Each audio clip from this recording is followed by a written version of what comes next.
Scott. How did week one go for you, buddy? How did week one go in college football? Guys, I lost week one and started off the new week with a win last night with KC thanks to one big toe. You know, what I love about you, Scott, you've been coming on this program for, what, almost 20 years. We've been on the air 20 years now. You've been probably 17, 18 years with us. And, you know, you hear these handicappers on these morning shows, right, on Saturdays and Sundays, and they're never wrong. They're always like 80, 90%. They never admit when they're wrong. And I think when people want to use your service, they want to know that, hey, you are gonna lose sometimes, but you're gonna win more than you lose overall. So I think it's great that you actually, because you could have easily said, hey, you know, I did well, I won, you know, and I just really respect that. So I think that's great. Well, I appreciate that. I always say, you know, how can you trust somebody who tells you they always win if they never tell you when they lose? And, you know, over the years, I was going back to do a promo the other day for a show, and last 1,280 plays, college and pro football combined, we've hit 58%. Wow. There are going to be losing weeks once in a while, and unfortunately, last week was one of those. The big play for me last week was Syracuse. Unit-wise, I have a winning week if they win.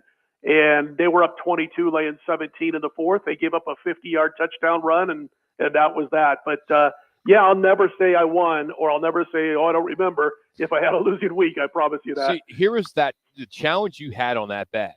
You went against my alma mater. You went against the Bobcats.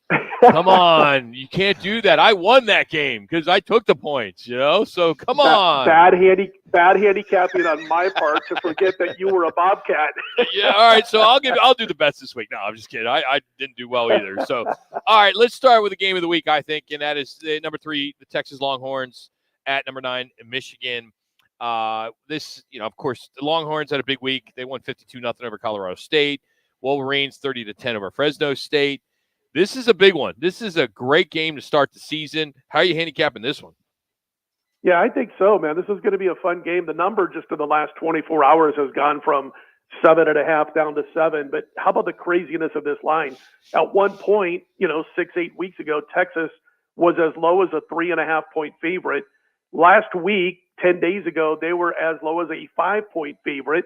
And they went all the way up to 7.5 after week one's, you know, situations with Texas winning big, with Michigan struggling with Fresno. You know, UM still ran for 4.5 yards per carry, but I pointed out to people this week that, you know, Fresno State is a decent team. Their projected wins total before the season was 8. You know, this is a good football team. The Longhorns, they blasted a very bad Colorado State team. I don't know a single person, including myself, in the handicapping and sports betting world that has Colorado State power rated in the top 100 this year. I have them 106th. So I look at this game and I think, okay, I look at my power ratings. On a neutral site, I make Texas 6.5 points better than Michigan. This game's being played in the Big House. And I think what Michigan is this year is what we saw when they were under Jim Harbaugh the first couple of years. They're going to run, they're going to play smash mouth, and they're going to let that defense dominate. I'm not saying they're going to dominate Texas defensively, but I think they're going to take this game really close to the wire. I think Michigan getting the points is the way to go.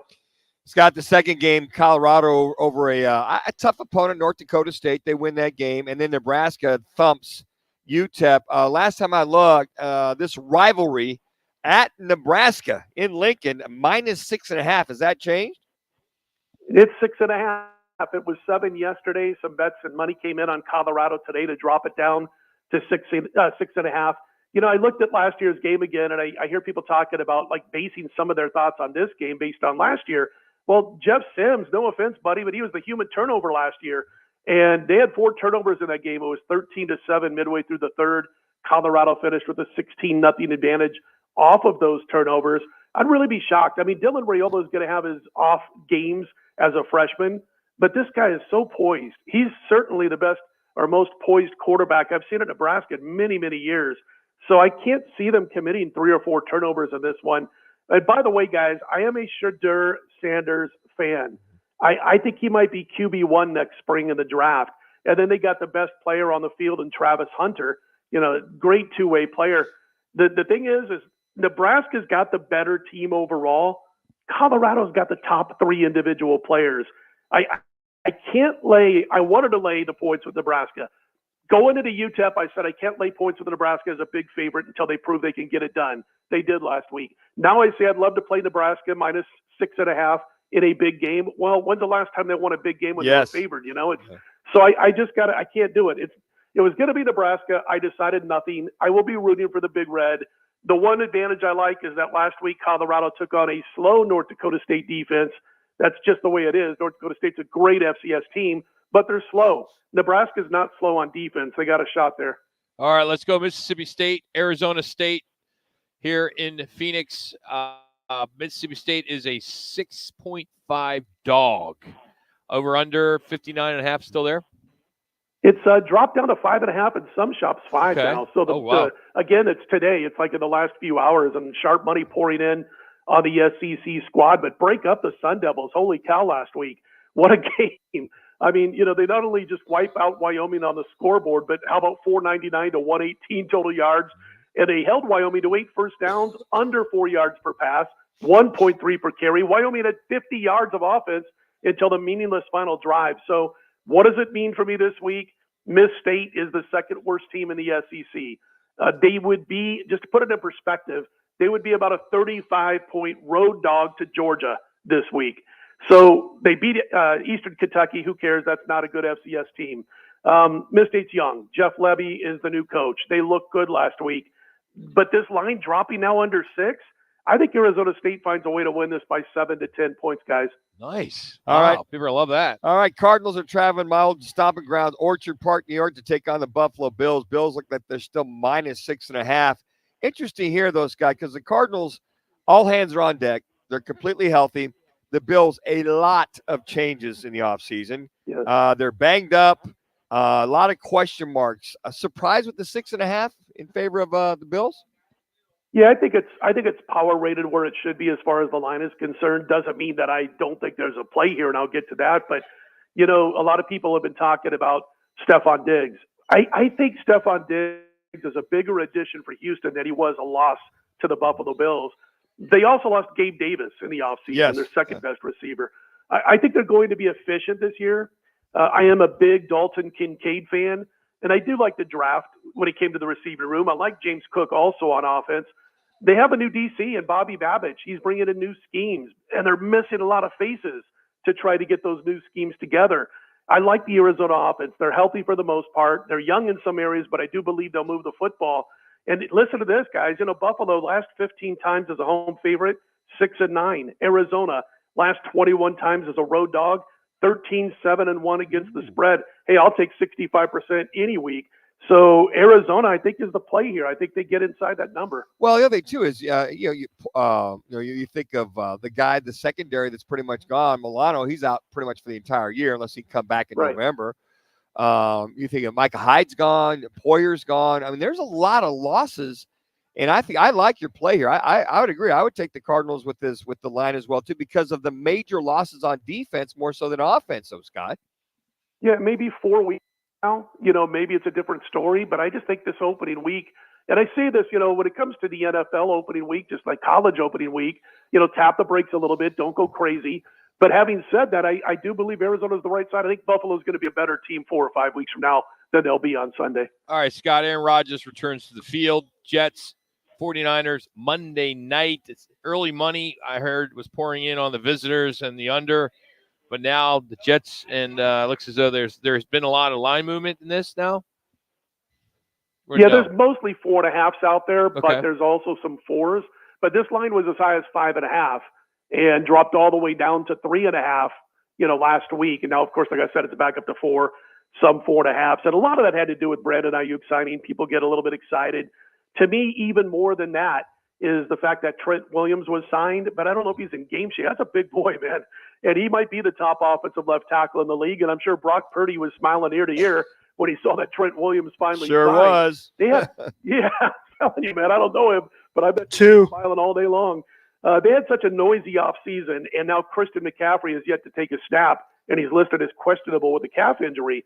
I look at the Jets. The defense, outstanding again. The defense will be great. Besides Aaron Rodgers, what I like is Breece Hall being healthy. And San Francisco last year finished 26th in defensive rush EPA, expected points per attempt. They're going to be missing Armstead. He signed with Jacksonville. They've got injuries on defense. So I think Breece Hall is going to benefit, which means Aaron Rodgers benefits, and the Jets do also. I think the Jets plus the points, if you can get 4.5, is the way to go in this one. I think San Francisco is going to be a better football team in a couple of weeks. Maybe they'll make me wrong on Monday night. And again, I think Trent Williams was the great signing in the offseason, but I like the Jets here. I'll take a 3-point win for Brock Purdy in this one. Cash my ticket. Nice. Hey, Scott, Russell Wilson questionable, the nagging calf strain. Currently, they're a plus 3.5 dog. Will that change, you think, if that continues? He's still questionable at this time. Will that just stay at minus 3.5 to Atlanta? That's the funny thing is he's like, he might not play, and the line is basically not moved based on Yes. that, which tells you, where Russell Wilson is at this point in his career. Can you imagine if this was during his heyday with Seattle and they say he might not play? That line, jumps 3 points. But, Pittsburgh's a mess, guys. I don't know that line's going to move up, but I'm going to be shocked if Pittsburgh gets yet another winning season for Mike Tomlin this year, and it's because of that quarterback room. I don't trust either player. Fields is an unbelievable talent, but boy, he seems to have a tough time reading defenses and takes off too early, when he's under a little bit of pressure. And then, of course, Russ, who knows what we're going to get out of him. It hasn't been good the last couple of years. So, boy, I lean Atlanta. I didn't make a play on it, but that's the way I lean. And I think it's kind of telling that line hasn't moved with Russ Wilson being possibly out of this game. Don't be taking South Alabama against Ohio this weekend, all right? I mean, just hey, man, I want to know, do you guys, either one of you guys go to any of the schools like transfer that I didn't know about that I just mentioned? Because I can always go back and hedge. I think Kansas State wanted to transfer me out at one time there, Scott, but otherwise I stayed there. Oh, man. Hey, what was your look on your face? I just had to say real quickly, what was the look on your face watching game film of your 80-yard run against Nebraska or whatever it was? It was 81 yards. Yes. Number one. Didn't mean to short you. Yeah. Second, I was tied. Ran out of bounds. Yeah, I was tied with Rick Burns, who was your running back at Nebraska. Oh, that year. Burnsy. Yeah, Burnsy. So he and I tied that one. So my look was, I ran out of gas, Scotty. So I can't tell you, man. I ran out of bounds. Scott, good luck this weekend. Yeah. Good luck this Take care, weekend. guys. Thank you. Appreciate it as always, Scott Spreitzer. Bye-bye. Check him out. Good luck. Yeah, you too. DocSports.com. You can check out all of his stuff. It's not just football, does it all.